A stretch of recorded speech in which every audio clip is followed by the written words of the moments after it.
The massive council ship Concordia drifted through space like a sleeping giant. Inside its gleaming halls, representatives from dozens of alien species gathered for an emergency meeting. The air hummed with tension as creatures of all shapes and sizes took their seats in the great chamber. Commander Hannah Kim stood near the back wall, her dark eyes scanning the room. She was one of only 3 humans aboard the ship, and she could feel the weight of countless alien gazes upon her. Her uniform felt too tight, her breathing too loud in the vast space filled with beings who had traveled the stars for thousands of years. The Zephyrian, Ambassador Veltar, rose from his crystalline throne. His body looked like living glass, catching the light and throwing rainbow patterns across the chamber walls. When he spoke, his voice rang like bells. "We are here to discuss the fate of the human colony called New Terra," Veltar announced. "For 3 months, we have heard nothing from them. No signals, no messages, no calls for help. The silence can only mean one thing." A ripple of agreement passed through the chamber. Creatures with too many arms nodded their massive heads. Others clicked their claws or buzzed their wings in approval. Captain Jiho Park stepped forward from his position near Hannah. His face was stern, but she could see the worry in his eyes. "Ambassador Veltar, we have not received proof that New Terra has fallen. Silence does not always mean death." Veltar's crystalline form seemed to glow brighter. "Captain Park, your species is young. You have been part of our galactic community for less than 10 years. The Cathara horde has been terrorizing this sector for decades. They leave no survivors, no witnesses, no hope." Hannah felt her heart sink. New Terra had been humanity's first real colony beyond Earth's solar system. 50,000 brave souls had volunteered to build a new world around a distant star. Among them were her brother Minho and his young family, the hegemony representative. A creature that looked like a walking tree with glowing amber eyes spoke next. "The humans were warned about expanding into contested space. It chose to ignore our advice. The consequences were predictable and tragic," added another voice. This came from a being that resembled a giant butterfly, its wings shimmering with patterns that hurt to look at directly. "The Cathara show no mercy. They consume everything in their path." Captain Park's jaw tightened. "Our people knew the risks. They went anyway, because that's what humans do. We explore, we push boundaries, we refuse to live in fear." Sound like bitter laughter echoed through the chamber. It came from the Vorthon delegate, a creature made of what looked like living shadow. And where did this courage lead them? To silence, to death, to failure. Hannah closed her eyes, trying to block out the cruel words. She thought of her brother's last message, sent just days before the beacon went dark. He had been excited about the new hydroponics lab they were building. His daughter had taken her first steps in the low gravity of New Terra. His wife was pregnant with their second child. "The vote is simple," Veltar continued. "Do we send a rescue mission to investigate the silence from New Terra, or do we officially declare the colony lost?" The chamber filled with discussion. Alien voices rose and fell like waves. Some spoke in languages that sounded like music, others in harsh clicking sounds that made Hannah's teeth ache. She understood none of it, but she knew what they were saying.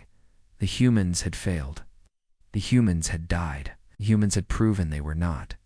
"Ready for the galaxy," Captain Park spoke again, his voice steady despite the hostility around him. "I request that we send scouts to investigate before making any final decisions." "Scouts?" Veltar's voice carried mockery. "Captain, if the Cathara have taken New Terra, any scouts we send will simply join your colonists in death. Cannot risk more lives on a hopeless mission? Then send human scouts," Park replied. "We'll take the risk." The chamber erupted in what Hannah could only describe as alien laughter. Some creatures honked, others whistled, and a few made sounds like breaking glass. They found the idea of human scouts amusing. "Captain Park," said the hegemony representative, "your species has exactly 12 ships capable of interstellar travel. The Cathara horde travels in fleets of hundreds. What could your scouts possibly accomplish?" Hannah felt tears stinging her eyes. The math was simple and brutal. Humanity had joined the galactic community with hope and excitement, but they were insects compared to these ancient civilizations. They had technology that was barely adequate, ships that were laughably primitive, an experience that could be measured in years instead of millennia. The vote was called. One by one, the alien representatives cast their decisions. The results were exactly what Hannah had expected. By an overwhelming margin, the Galactic Council declared the New Terra colony officially lost. No rescue mission would be sent. No further resources would be wasted on a dead world, as the aliens filed out of the chamber. Chattering among themselves about other business, Hannah remained frozen in place. 50,000 human lives had just been written off as acceptable losses. Her brother, his family, all the other brave souls who had dared to reach for the stars, were now nothing more than a footnote in galactic history. Captain, Park placed a gentle hand on her shoulder. "We're not giving up," he whispered. "Never." But as Hannah looked out at the vast emptiness of space through the chamber's viewing ports, she wondered if hope was just another human weakness that the galaxy would not tolerate. Dr. Mingy Lee stared at the glowing screens in her cramped laboratory aboard the Concordia. The room was barely large enough for one person, tucked away in a forgotten corner of the massive ship. The Council had given her this tiny space as a courtesy, not expecting much from human science. But Mingy had been working day and night since the vote. She could not accept that her people were simply gone. The data from Earth's Deep Space Monitoring Array sat before her like a puzzle with missing pieces. Every few hours, she received new information through the quantum link that connected all human settlements to Earth. "This doesn't make sense," she muttered to herself, adjusting her thick glasses. The energy signatures from the Kepler system were unlike anything she had seen before. They were not the chaotic patterns of destruction that the Cathara usually left behind. These readings were organized, purposeful, almost elegant. Captain Park entered the small room, ducking his head to avoid hitting the low ceiling. "Any news from home?" "Strange news," Mingy replied, pointing to a series of wave patterns on her screen. "Look at this." These readings started appearing 2 weeks after. New Terra went silent. "At first, I thought they were just background noise from the star itself." Park leaned closer, squinting at the display. "The patterns look like heartbeats, steady and regular." "What are they?" "Think they're gravitational distortions," Mingy said, her voice growing excited.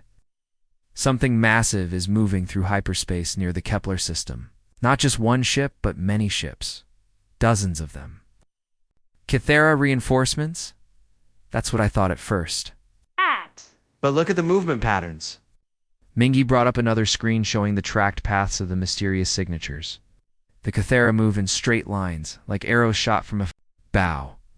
"These ships are moving in complex patterns, like they're searching for something. Or hunting," Park said quietly. Commander Hannah Kim appeared in the doorway, her face pale with exhaustion. She had been monitoring all communications from Earth, hoping for any word about New Terra. "The Council is planning to leave this sector. Tomorrow, they say, there's nothing more to discuss." "Show her what you found," Park told Mingy. The scientist pulled up her most recent data. 3 hours ago, the Deep Space Array detected a massive gravitational anomaly. "Something big is moving through hyperspace, and it's heading directly toward us." Hannah's eyes widened. "How big?" "My calculations are correct. It's a fleet of at least 30 ships. They'll drop out of warp space somewhere near our position within the next 6 hours." The three humans stood in silence, processing this information. The Cathara had found them. The Concordia and its escort ships would be destroyed. The Council's combined fleet was powerful, but the Cathara had never been defeated in open battle. "We need to warn the Council," Hannah said. "I already tried," Mingy replied. "Ambassador Veltar dismissed my report as human hysteria," he said. "Our primitive sensors were probably detecting solar flares or asteroid movements." Park clenched his fists. "Arrogant fool." "What did the other delegates say? The same thing? They believe their technology is superior to ours? They think we're seeing ghosts in the darkness because we're grieving for New Terra?" Hannah sat down, heavily in the room's only chair. Maybe they're right. Maybe we are just seeing what we want to see. "No," Mingy said firmly. "The data is clear. Something is coming, and it's coming fast." The question is whether it's friend or foe. Park studied the gravitational readings again. Could it be a human fleet? Both women stared at him. What human?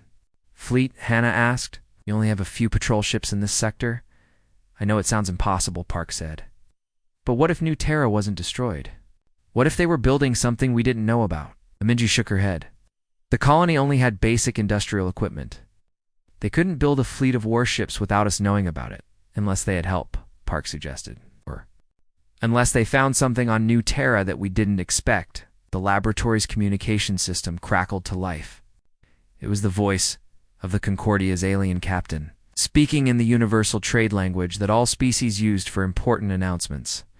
All crew members prepare for departure in 4 hours. We are leaving this sector and returning to Council space. Any personal belongings left behind will be disposed of. Minji looked at her screens one more time.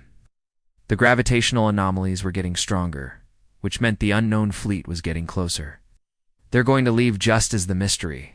Ships arrive. We can't let that happen, Park said. If those ships are hostile, the Council fleet is the only thing standing between them and the inner systems. And if they're friendly? Hannah asked. Park smiled grimly. Then we're about to witness the most important moment in human history. The 3 humans spent the next hour trying to convince various council members to delay their departure. Showed their data to anyone who would listen, but the response was always the same. Human technology was too primitive to be trusted. Human emotions were clouding their judgment. Human desperation was making them see things that weren't there. As the Concordia prepared to enter hyperspace, Minji made one final check of her instruments. The gravitational anomalies were now so strong that even the ship's basic sensors were picking them up. Whatever was coming would arrive in less than 2 hours. It's too late, she whispered. They won't listen, and we're about to jump away from it. The most important discovery in human history. But as the words left her mouth, every alarm on the ship began to wail. The Council's own sensors had finally detected what the humans had been tracking for days. Something massive was about to drop out of hyperspace directly in front of them. The Concordia shuddered as its captain canceled the hyperspace jump. Through the ship's communication system, they could hear alien voices shouting in panic and confusion. Whatever was coming, they would meet it here. The space around the Concordia began to ripple like water disturbed by a stone.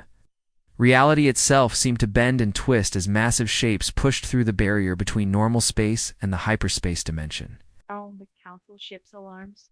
Screamed warnings that everyone could already see with their own eyes. Commander. Hannah Kim pressed her face against the observation window in the main corridor. Her breath fogged the glass as she watched the impossible sight unfolding before them. Dear God, she whispered. One by one, enormous ships materialized from the swirling darkness of hyperspace. But these were not the twisted, organic-looking vessels of the Cathara horde. These ships were sleek and angular, built with clean lines and purpose. They moved with the precision of a military formation, each one taking its assigned position in a perfect defensive pattern. Captain Park arrived at the observation deck, followed by Dr. Minji Lee and a growing crowd of alien crew members. Corridor filled with creatures of all shapes and sizes, all staring in amazement at the fleet that had just appeared. Many ships are there? Park asked, his voice barely above a whisper. Minji was already working with a portable scanner, counting. The new arrivals. 37 so far, and more are still coming through. She paused, checking her readings again. These ships are huge. The largest one is nearly twice the size of the Concordia. The alien crew members began talking among themselves in their various languages. The sounds created a strange symphony of clicks, whistles, and musical tones. But even without understanding the words, humans could hear the fear and confusion in their voices. Ambassador Veltar appeared in the corridor, his crystalline form glowing brighter than usual. This is impossible, he said, his bell-like voice carrying clearly over the alien chatter. Our sensors detected no approaching fleet until moments ago. The Cathara have never used stealth technology, added the hegemony representative, his tree-like form swaying with agitation. How did they mask such a large force? Captain Park stepped forward. Ambassador, I don't think those are Cathara. Ship's Veltar's glowing form turned toward Park. Then what are they, Captain? Your human sensors were clearly malfunctioning when they detected these ghosts. Before Park could answer, the communication system throughout the ship crackled to life. A human voice, speaking clear English, filled the corridors of the Concordia. Council Vessel Concordia, this is Admiral Daeho Choi of the Human Colonial Fleet. Thank you for your concern about our welfare. But as you can see, we have been somewhat busy. The corridor fell silent. Every alien eye stalk and optical sensor focused on the three humans. Hannah felt her knees go weak. Park's mouth fell open. Minji dropped her scanner, and it clattered loudly on the metal floor. Did he just say Human Colonial Fleet? Hannah asked, her voice shaking. The communication continued. We apologize for the communication blackout. New Terra implemented war protocols 3 months ago. We have been operating under strict radio silence while conducting military operations in this sector. Ambassador Veltar's form flickered like a candle in the wind. This is impossible. Humans do not have the technology to build such ships. We barely have a dozen vessels capable of interstellar travel. Admiral Choi's voice carried a note of amusement. That was true 3 months ago, Ambassador. Many things have changed since then. We would be happy to discuss the details, but first, we need to establish secure communications. May we send a shuttle to your vessel? The alien crew members erupted. In confused discussion, some spoke of trickery, others of impossible technology. The Vorthon delegate, made of living shadow, suggested that the humans had somehow allied themselves with an unknown alien power. Captain. Park moved to the nearest communication panel. Admiral Choi, this is Captain Jiho Park of the Earth's Defense Force. We thought New Terra had been destroyed by the Cathera. A pause. Then Choi's voice returned. Softer now. Captain Park, New Terra stands strong. Okay, our colonists are safe and well. The Cathera threat in this sector has been addressed. Addressed, Park asked. Eliminated, Choi replied. We will explain everything when we meet face to face. Requesting permission to dock a shuttle with your vessel? The corridor erupted in alien voices again. Ambassador Veltar raised his crystalline arms for silence. Admiral Choi, before we grant permission, we need to understand how humans acquired such advanced technology.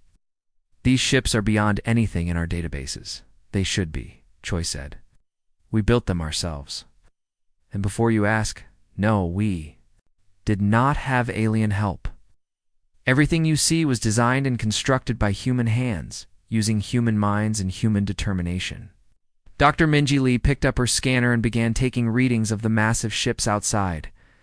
The energy signatures are definitely human in origin, she reported, but the power levels are incredible. Each of those ships has more firepower than our entire Earth defense fleet. How is that possible? Hannah asked. Before anyone could answer, the largest ship in the formation began to move. It was a massive vessel, dark gray with blue markings. Along its hull, as it approached the Concordia, details became visible. The ship bore the flag of Earth, but also new symbols that none of them recognized. That's our answer coming to us, Park said. Whatever happened at New Terra, it changed. Everything. The alien crew members continued their worried discussions, but the three humans stood in stunned silence. They were looking at ships that represented a quantum leap in human technology, commanded by people they had thought were dead. Admiral Choi's voice returned one final time. Council Vessel Concordia, our shuttle is launching now. We have much to discuss, and I believe you will find our story quite interesting. The galaxy is about to learn what humans are truly capable of when we are pushed to our limits. As a sleek shuttle separated from the massive flagship and headed toward them, Hannah realized that everything was about to change. The humans were no longer the weak newcomers that the galactic community had barely tolerated. They were something entirely new, and possibly something that would reshape the balance of power among the stars. Ow! The shuttle bay of the Concordia had never seen anything like this. Admiral Daeho Choi stepped out of the sleek human craft with the confidence of a man who had faced death and emerged victorious. He was tall and lean, with scars on his hands and a look in his eyes that made even the alien crew members step back. Behind him came Commander Suho Jin, a younger man carrying a portable holographic projector. His uniform was crisp and new, but his face showed the same hardened expression as his admiral. Ambassador Veltar waited with the other council members, his crystalline form flickering with nervous energy. Admiral Choi, we demand an explanation. 3 months ago, New Terra was a simple farming colony. Now you appear with a fleet that rivals our combined forces. Choi smiled, but it was not a warm expression. Ambassador, you are correct. 3 months ago, we were farmers and scientists trying to build a new life. Then the Kithara came to visit us. He gestured to Commander Jin, who activated the holographic projector. The air above the device shimmered, then resolved into a three-dimensional map of the Kepler system. It showed New Terra as a small blue dot, surrounded by dozens of red markers. The Kithara arrived in force, Choi continued. 47 ships, the largest raiding fleet they had ever assembled. They expected to find easy prey. Captain Park stepped forward from the crowd of observers. How did you survive? The Kithara have never been defeated in battle. We didn't fight them, Jin replied. Not at first. We hid. Every man, woman, and child on New Terra disappeared into the underground tunnels we had built for mining operations. The Kitha landed on what they thought was an empty world. The holographic display changed, showing the surface of New Terra. It looked peaceful, with no signs of the 50,000 people who lived there. They sent landing parties to investigate, Choi said. Small groups, thinking they were just collecting samples from a dead world. That's when we began to hunt them. Ambassador Veltar's form flickered faster. Hunt them? With what weapons? Your colony had no military equipment. You're right, Choi agreed. We had mining equipment, construction tools, and very angry people who were tired of being afraid. The first Kithara patrol vanished in the tunnels, then the second, then the third. The holographic display showed the tunnel networks beneath New Terra's surface. They were vast and complex, stretching for hundreds of kilometers in every direction. The Kithara landed more troops, Jin continued. They were confused and starting to panic. Their prey was fighting back, and they didn't know how to handle it. In space, they were masters. Underground, in our tunnels, they were just lost and frightened animals. Dr. Minji Lee pushed forward through the crowd. But how did you build these ships? You didn't have the technology or the resources. Choi's smile became genuine for the first time. Dr. Lee, you were asking the right questions. We found something in those tunnels. Something the Kithara had been looking for, but we found it first. The holographic display changed again, showing a massive underground chamber filled with strange crystalline formations. The crystals pulsed with their own internal light, creating patterns that hurt to look at directly. We call them knowledge. Crystals, Jin explained. They contain information from a civilization that lived here millions of years ago. Technology, science, engineering specifications. Everything we needed to build a real defense. The alien crew members began talking among themselves in excited whispers. Some recognized the crystal formations from ancient legends, others from theoretical physics papers that had been written centuries ago. The Kithara knew about these crystals, Choi said. That's why they came in such force. They wanted to claim the knowledge for themselves, but they made one critical mistake. What mistake? Asked the hegemony representative. They thought, we're just farmers, Choi replied. They didn't realize that farmers are very good at adapting to new situations. We learned fast. Within 2 weeks, we had built our first prototype ship. Within a month, we had a small fleet. The holographic display now showed the construction bays that had been carved out of New Terra's mountains. Massive ships were being built by human workers using technology that seemed impossible. The Kithara in orbit didn't know what we were doing, Jin continued. They thought their ground forces were just taking longer than usual to clear the planet. By the time they realized the truth, it was too late. Show them the battle, Choi said quietly. The holographic display changed to show space around New Terra. The Kithara fleet hung in orbit, their twisted organic ships looking like diseased growths against the starfield. Then new contacts appeared on the display. Clean, angular human ships rising from the planet's surface. The Cathara had never faced coordinated resistance, Choi explained. They were used to terrorizing helpless civilians, and they found themselves fighting a real military force. They broke and ran. But we didn't let them run, Jin added. Hunted them down, ship by ship. Every Cathara vessel in the sector was destroyed or captured. We made sure none of them escaped to bring reinforcements. The display showed the aftermath. Dozens of Cathara ships floating dead in space, their crews either killed or captured. The human fleet moved between the wrecks like sharks among schools of fish. Commander Hannah Kim found her voice. How many Cathara did you face? In total, Choi thought for a moment. Approximately 200 ships across 15 different fleets. The Cathara had been using this sector as a staging area for raids into Council space. We eliminated all of them. The shuttle bay fell silent. The alien crew members stared at the humans with a mixture of awe and fear. These were not the primitive newcomers they had known. These were apex predators who had turned a desperate defense into a systematic extermination campaign. The hunt is finished, Choi said. The Cathara threat in this sector no longer exists. We came here to inform the Council and to thank you for your concern. But as you can see, we didn't need rescue. We needed target practice.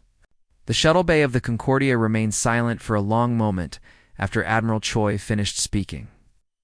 The alien crew members stared at the holographic display showing the destruction of the Cathara fleets. Some of them had fought against the Cathara for decades and failed. Others had lost entire worlds to their raids. Ambassador Veltar was the first to break the silence. His crystalline form had stopped flickering and now glowed with a steady, dim light.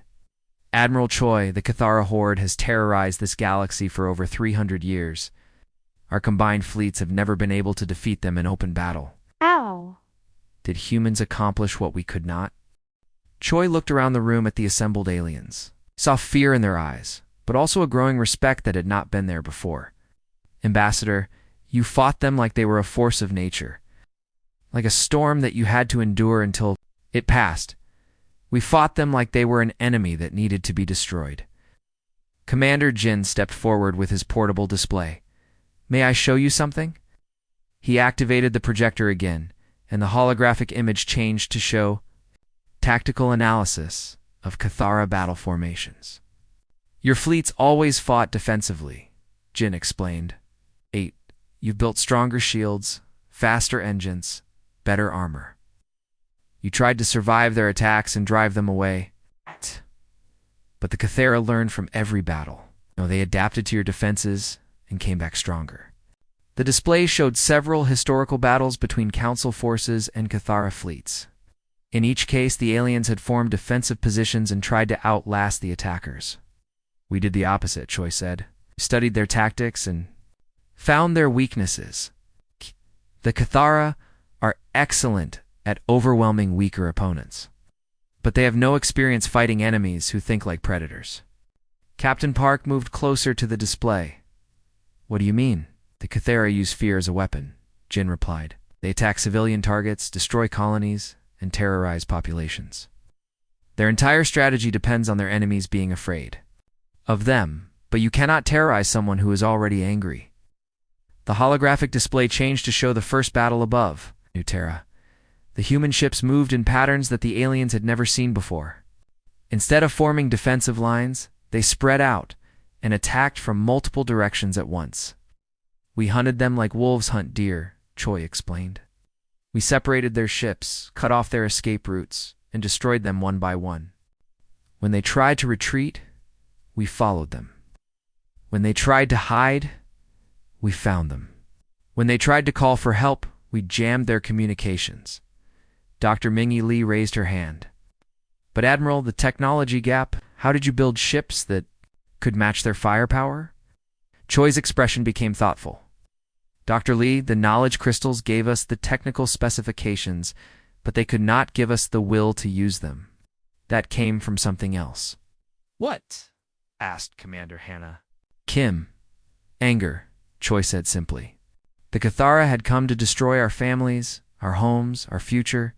They thought we would run or hide or beg for mercy. Instead, we got angry, very angry. The hegemony representative, his tree-like form swaying slowly, spoke up. Anger is not a military strategy, Admiral. You're wrong, Jin replied. Anger focused by intelligence becomes determination. Determination guided by knowledge becomes unstoppable force. The Cathara never faced an enemy that refused to be victims. The holographic display showed the final battle of the campaign. Massive Cathara fleet, the largest ever assembled, faced off against the human colonial fleet. The aliens watching could see that the humans were outnumbered 3-1. This was their last attempt, Choi explained. Every remaining Cathara ship in the sector came to destroy New Terra. They thought superior numbers would save them. The battle played out in the holographic display. The human ships moved like a school of fish, flowing around the Cathara formations and striking at weak points. Every time the aliens tried to concentrate their firepower, the humans scattered and reformed somewhere else. See, Jin said, the Cathara fight like they are the most dangerous thing in the galaxy. We fight like we are the most dangerous thing in the galaxy, and we are right. The battle ended with the complete destruction of the Cathara fleet. Not a single alien ship escaped. Ambassador Veltar's form was now glowing very dimly. Admiral, what are your intentions now? Will you expand this colonial fleet? Choi nodded. Other human colonies are already requesting protection. We will build more ships, train more crews, and establish patrol routes throughout human space. The galaxy is a dangerous place, and we intend to be more dangerous than anything we might face. And the Council? Asked the Vorthan delegate, his shadow form rippling with concern. The Council has been good to us, Choi replied. We have no quarrel with any species that means us no harm. But we will not be anyone's victims ever again. The Admiral gestured to his aide, who began packing up the holographic projector. We are returning to New Terra now. There is much work to be done. New colonies to establish, new ships to build, new crews to train. As the humans prepared to leave, Captain Park stepped forward. Admiral, what should we tell Earth about what happened here? Choi paused at the shuttle door. Tell them that humanity is no longer asking for permission to exist in this galaxy. We are announcing that we belong here and we intend to stay. The shuttle departed, leaving the aliens to contemplate what they had learned. In the space of 3 months, humanity had gone from being barely tolerated newcomers to being a force that had accomplished what the entire galactic community had failed to do for centuries. As the human fleet prepared to jump to hyperspace, Ambassador Veltar made a note in his official report. Recommendation: establish formal diplomatic relations with the human colonial fleet immediately. These beings are no longer our wards. They are our equals, and possibly our superiors. The fleet disappeared into hyperspace, leaving the Council ship alone in the empty sector where the Cathara had once ruled through fear. Now there was only silence, and a new understanding of what humanity